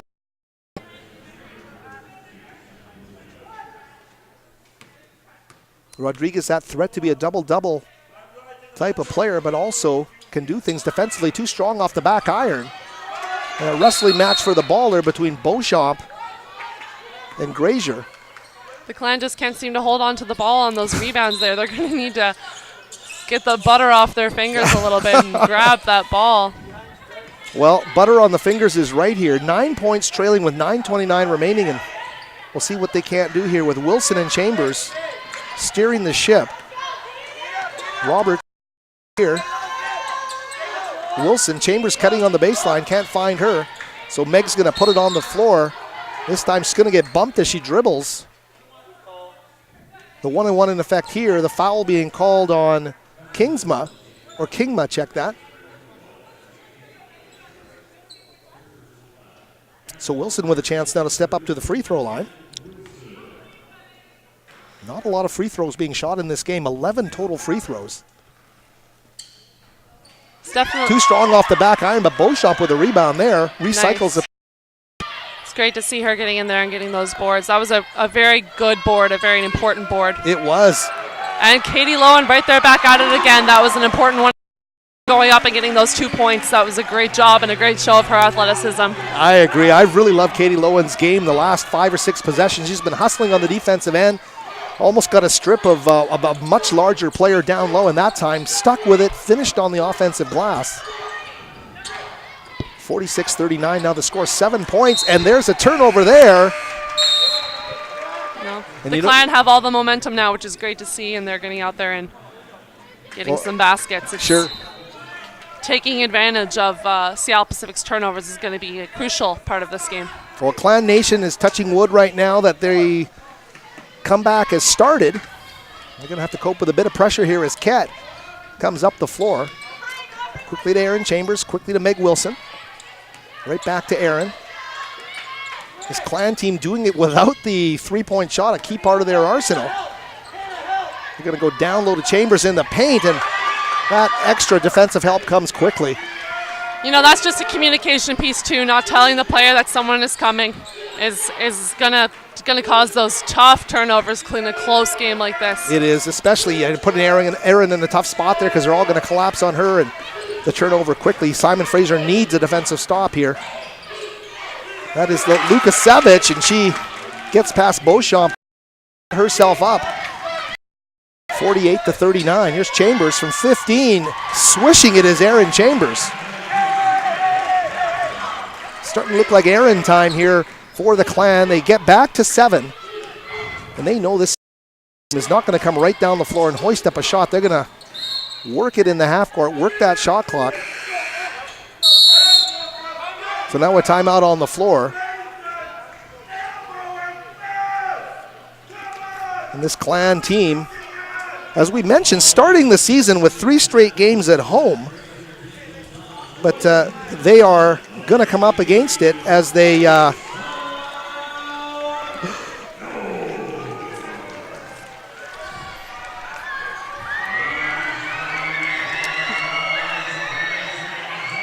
and they're going to be on the road January the 8th in Nampa, Idaho, taking on the Crusaders, the Northwest Nazarene University. And they're going to follow that on Saturday with a 7 o'clock tip-off. Central Washington Wildcats will be the opposition there as they head into the Washington farm areas. They're the farmland of Washington to face the Wildcats, so the road will be a new experience for the Clan freshmen in GNAC play anyway, and we'll see what the Clan do there. But leaving the confines of the West Gym for a couple of GNAC road games against Northwest Nazarene and Central Washington next weekend. Yes, and that's definitely a tough road trip. Those are 2 teams that are scrappy little quick teams, and they're very good at what they do. And especially for these freshmen coming in, they're not used to traveling yet. It's a very comfortable place for the Clan to be now, to have 3 games at home to begin their season. It's going to make it a little bit more difficult for them as the season goes on, and they've got a couple of ending on a couple of away games there later this season. Well, they've made the best of the homestand to open this season. They are just in a bit of a pickle here, trailing by 7 against a real good basketball team that's won 4 straight, is 10-1 on the season, and is ranked number 2 in the West region. This is a real litmus test for this Clan team. It's a test of Aaron Chambers and Meg Wilson as leaders, and a test of these young freshmen as they see some valuable floor time in key situations. Here's Beauchamp, or Fradley defensively, stands in. Certainly not shrinking on that play defensively. She's stepping up and doing her job. Great to see her getting early on that help defense, but she's going to have to get there and then get the ball as well, which is tough for anybody. Seattle Pacific stepping out of bounds there. That's going to be great for the Clan coming out here now and playing some offense. See what they can do here. Trailing by 7, Ellen Ket now with the ball to Chambers. Aaron across court, the pass to Wilson. Meg to Ellen Ket. Lukasevich guarding her. And Ket now. 13 on the shot clock. Nice cut by Wilson. She's trying to create room and a tough turnaround shot. Great offensive board there by Fradley. What a great board there by Rachel Fradley, but going to have to learn not to go back into the defense, but to go above them and get those girl, and she can make those plays. That's a tough. That's a great point. Yeah, that's a tough foul there on number 10 on Meg Wilson for the Clan. Yes, you know, it's hard for those girls sometimes to remember that they're giants. Did you go through the same thing? Oh, yes, yeah. Of course, yes. And we can say that you are 6'5". Yes, I am. Yes, so there you go. Doesn't come instantly. There's a nice rebound there, though, by Fradley. She goes high to get that one. And a very good tip by Rachel there, just tipping that right away from that basket. In the half court now, it's low and cross court to Wilson at the top. Down on the wing to Ket. She'll go cross court to Aaron for 3. And Chambers misses on the 3 ball. Fradley, another offensive rebound. She is a boarding demon here. And you know what? Erin Chambers can thank Fradley for that. Erin missed bad on the 3. Rachel there for the rebound, and boy, it sets everything up. That's exactly what I said, at the beginning of the game. She needs to be there for those rebounds, and she's really stepping up here as a freshman player and showing who she is and what she's about. 2-possession game here, 48-43, 6 minutes remaining. Clan trailing by 5, and the Falcons, Olsen dribbles off her foot, loses the ball, and Ellen Kett right down the court. Tough layup, and Ellen gets it! Ellen Kett with a huge basket. She's fouled, and she will get the N1 opportunity. Great hustle by Ellen Kett. That really is a good hustle by Ellen Kett. Ellen is such a good finisher under that hoop sometimes. She's little, but she finishes strong, and that was just such a good show of what she can do here tonight. Pacific timeout. We will say Ellen Kett brings a strong frame, and she's not that easy to knock away underneath the basket, right? No, she's a strong girl. She's a big girl, and it's nice to see her really taking advantage of her size and getting in there, finishing that layup. What a great layup that just was. 48-45. It's a 1-possession game, and wow, this is mirroring the Montana State Billings game. In that game, of course, 2 nights ago, the Clan led by 15 points early in the second half and frittered that lead away and found a way to come back. This time, Simon Fraser having to come back from a big deficit. And they fought to within 3. That's the thing people always say, though, is you expend so much energy coming back. Are you going to have what you need? That's exactly right. If you're in a 15-point, a 10-point takeaway there, and you've got to spend the next 15 minutes trying to etch your way back, it makes those last 5 minutes very, very difficult. Well, we'll see how much they have in the tank here as Ellen Kett looking to complete the 3-point play. 5:50 remaining in this basketball game. Too strong off the back iron, and this time no offensive rebound. They boxed out well there. And here comes Seattle Pacific, right? Rebound by Courtney Hollander, number 31. Susanna Olsen back to Hollander. Decides to dribble herself, goes right to the basket, and the block there by Meg Wilson. Meg swatting that ball out of bounds. So Fradley and Wilson playing together on the floor, bringing a lot of size in the front court. You can hear Bruce Langford over there telling them to tone it down just a notch. You don't want to get called for a foul on that, especially having 2 of them going up against the same girl there. Play under control, but that is a dagger of a basket there by the Falcons. Makes it a 5-point game. They loom large. Kett right down the floor and again draws the contact. Yeah, again, Ellen Kett just proving that she can be that quick player that can really get in there and draw those fouls and get those finishes. Yeah, you can tell how confident she is with her strength and her drives to the basket. Now Hannah Rodriguez getting called for the foul there, and Ellen right back to the free throw line. Clan, though, struggling from the stripe. They have the last couple games. This NCAA mandated week of non-practice is rust galore for so many of these teams as Kett makes the second. It's a 4-point game at 50-46. Howard Simura here with Rebecca Lang. Hope you're enjoying our broadcast here tonight on Clan TV. Wherever you may be watching, the Falcons driving to the basket, rejected by Chambers. Great swat and save, and Aaron down on the floor. That was such a great play there, both by Erin and by Meg. Meg making sure she tips that right to Erin, and Erin ensuring she puts her body in front of the player in order to go and dive for that ball. I love it. What a great play. Yeah, that's the Simon Fraser Clan. You see the desperation, and Meg Wilson's eyes are so expressive. They're so large. You see her diving and swatting that ball. Tremendous play, and Erin hitting the deck to save it. Great effort there by the Clan to get to the free throw line. They're doing the little things, right, that they need to be doing at this stage of the game. Yes, they're showing that hustle, those plays, going on the floor, and at the end of the day, as long as you show that hustle and you work as hard as you can, that's all you can ask for. Well, not leaving anything to chance here. They're giving it their all here over the final 5 minutes of play. Nice to have Erin Chambers stepping up to that free throw line. She's one of our best free throw shooters, so having her definitely getting those couple of points for us is going to be important tonight. Erin does that same ritual, the short little dribbles, and great form there to knock down the second. 50-48, it's a 2-point game. And despite the heroics of Susanna Olsen here tonight, who has the ball, number 11, she is a dynamo for this Falcons team. The Clan are within 2. They've got Ellen number 25, and from what we can tell from this night, they've switched off now for Erin Chambers, but she is not supposed to be checking that girl. Here is a shot by the Falcons. It's going to go off the iron. Number 14, Aubrey Callan, unable to find the mark. The Clan with a chance to tie or take the lead here with 4:26 remaining. Here is Katie Lowen for 3. Still can't find the mark. Great tip by Wilson. Are they going to come away with the ball? They get on the floor for the ball. That's just such a smart play by senior Katie Lowen, going in there, getting that ball, getting possession, and then calling a timeout. Wow. So Simon Fraser firing on all cylinders in the emotion department right now. They are definitely determined.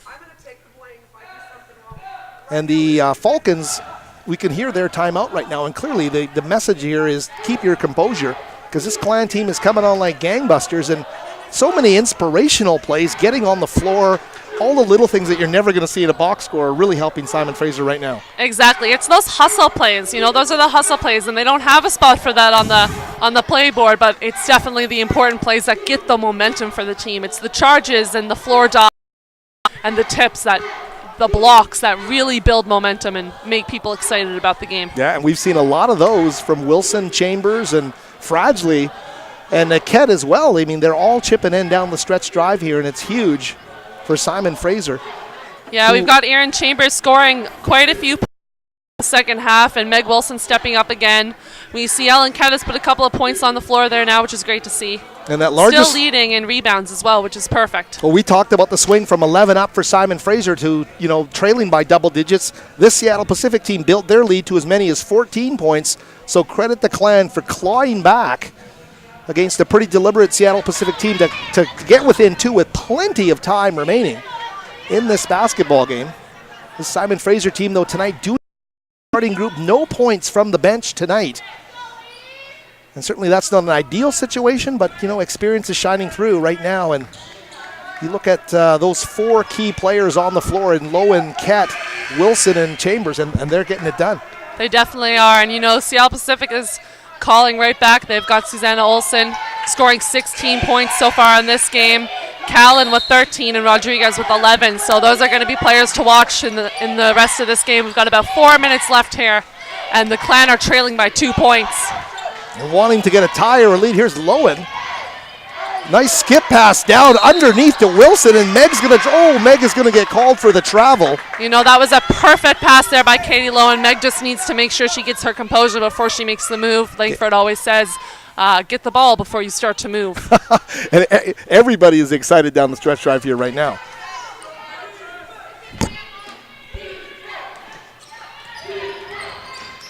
So here is Olsen now coming back up the floor. Susanna Olsen, the general of the Seattle Pacific team. She'll hand off there to Callan. They want a 3-ball, and they are going to shoot an air ball there from Kingma. Clan getting the ball back, and their momentum has clearly shifted in Simon Fraser's favor here with 3:42 remaining. Here comes Erin Chambers. Seattle Pacific still putting on that press there. Ket to Lowen. They get past the press, and fading shot on the baseline there by Katie's not going to fall, and Callan there with the rebound. That's not Katie Lowen's shot, so that was a tough shot for her to make for sure. But Katie stepping up with the confidence to hit that shot, and that's the most important thing. Here's Seattle Pacific now back in the half court. Simon Fraser, you can tell the intensity being amped up on defense, suffocating in a lot of ways here in the half court. There's only 7 on the shot clock now and a whistle. The Clan are really going to need to step away right now in the last couple of minutes of this game. We've got Meg Wilson, number 15, there coming and taking that foul, and Suzanne Olsen will step up to the foul line now and take 2 shots for that. So Wilson's 4th. Fradgley also has 4. Sorry, I should say she will take 1 and 1, so she'll take another shot. If she makes it, she'll take another. And she is going to hit the front end, does Olsen, clutch shooter. She makes it a 3-point game here with 3:04 remaining. 51-48, a low-scoring, grinded-out game. Not for the faint of heart here as Olsen makes it 2 for 2. It's a 4-point lead. Simon Fraser now breaking the pressure quickly with a pass to Lowen across half court. Katie across to Ket, to Aaron Chambers. Olsen right in her grill and across to Katie Lowen. 14 on the shot clock. The lob down low from Wilson to Chambers. It's going to be worked down to Fradsley. Oh, Rachel with a great opportunity underneath. Couldn't find the angle. It's tough when you hesitate on that shot. Rachel really should have taken it up strong on her first go, but she pivoted, and once she did, the other player was able to get position on her and make it a little harder for her to take that shot. Great analysis there is Fradsley, the freshman, learning as she goes here in tough situations on the floor in the GNAC. Chambers, the drive, the pull-up from 13, and draws the contact, and Aaron will get the basket. A huge basket for Aaron Chambers, who steps up to the free throw line to complete a three-point play here. 52-50, that's a huge basket. What an absolutely perfect show of senior play right there by Aaron Chambers, getting in there and not only getting that contact, but getting that shot in. Yeah, and Aaron's strength playing right through the contact, not getting in the way of the... He completes that process with the free throw. It's a 1-point lead for Seattle Pacific. The Clan can sense that their hard work has obviously paid off. They're within a point here, and they're going to dig down deep and try and get a stop here defensively. Wilson out on Olsen, down low. Turnaround move there is going to kick back out to Susanna Olsen. She'll take the handoff. She's clearly in charge here. The scoop shot is not going to fall. Battle for that loose ball. Goes right to Olsen. So with 1:51 remaining.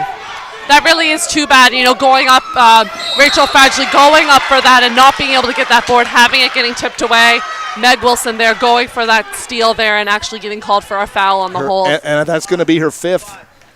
So Meg Wilson is fouled out of this game for Simon Fraser, a key component coming out of the game. At least Homer checking in for her. I love the fact that the crowd cheers as Meg Wilson comes off the floor. They want to salute the effort. Tough break with the foul, but she has played so hard here tonight. The front end being made there by Hannah Rodriguez. Meg Wilson doing what she's done the whole game, trying to overplay, get the steal, and couldn't get it done. Yes, exactly. It's a tough call, you know. There are going to be times when you're not going to get the ball foul, so. Well, it at least stays within a possession. The Clan trailing by 3 here, 54-51, 144 remaining in the contest. Ket now quickly up court. It's going to find Lowen in the corner. Lowen will switch spots with Chambers. They go across court to Ket. The Clan with 1 3-pointer this entire game, and they want to get 2. Can they? They're still going to be off the mark on Lowen's 3-ball. Really is too bad that these shots haven't been falling for the Clan tonight, and they've had nice open looks, but the girls are not able tonight to get that shot off. Well, composure the key, as you've talked about all night, and they're going to have to show it here in the half court. Great play there by Ket. Oh, and she's going to get called for the foul. Tough break there for Ellen Ket. Bruce Langford out of the coach's box to protest the call. Timeout Langford by the saying Clan. there that would be up around by that player, and Ellen having trouble to get around that, but reaching is going to be seen as a foul no matter what the offense was doing. So the Clan getting called for the foul there, and as close as there's always an obstacle in their way, it seemed here tonight in the second half of play. Quick synopsis, getting out to an 11-point lead in the opening half, and Seattle Pacific coming back strong in the second half, building the lead to as many as 14. The Clan cut it to 1. They're now trailing by 3, and we're in the dying stages of this contest. The Clan looking to go 3-0 on the young GNAC season, but Seattle Pacific looking awfully strong. It's been a great basketball game. It really has, and a low-scoring game, like you said, but that just goes to show that these two teams are fantastic defense teams.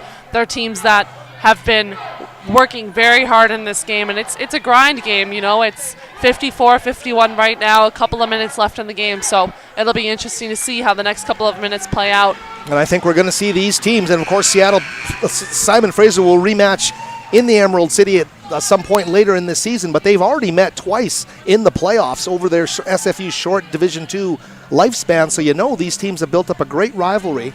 Definitely so. You know, this is a team that we love to play, a team that we have great fun playing, and They're definitely coming off of a little bit of a rivalry here now, losing to SFU last year in the GNAC playoffs. In the playoffs last year, that's for sure. So Western Washington, the Clan travel partners are great rivals. So is Seattle Pacific, and starting to see all these great rivalries built up. I see former national team head coach Allison McNeil in the stands. Great to see her watching the action as Seattle Pacific 5 points, and that press on. Back off at half court as Kent brings it up quickly. They need to find a good shot here. Here's Lowen on the baseline, skip down to Fragile. Wants to go to Aaron in the corner, and it's stolen away by the Falcons.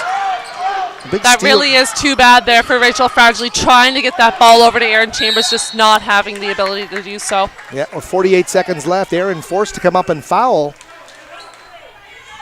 That steal coming courtesy of Betsy Kingma.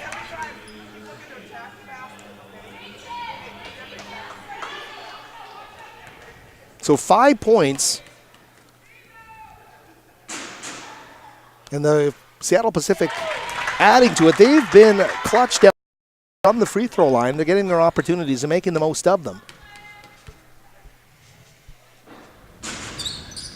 And they will knock them both down here and make it a 7-point game with 48 seconds. So Simon Fraser needs a little bit of luck here, but they also need some crisp passing and some good communication on the floor. Here is Lowen hoisting the 3 ball. Finally!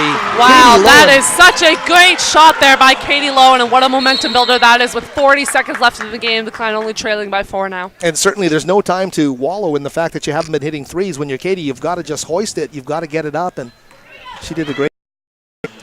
That's exactly what we've been talking about, you know, not thinking too much about your shot, but just going into it and being yourself is important as well. Yeah, and we've seen Simon Fraser just erupt from beyond the arc and just indefensible. They've been so good at times. It just has not been there tonight, and that is the nature of playing team sports. You just can't guarantee things are going to happen for you every night. 58-54, make that 59-54 as Olsen knocks down a couple of free throws.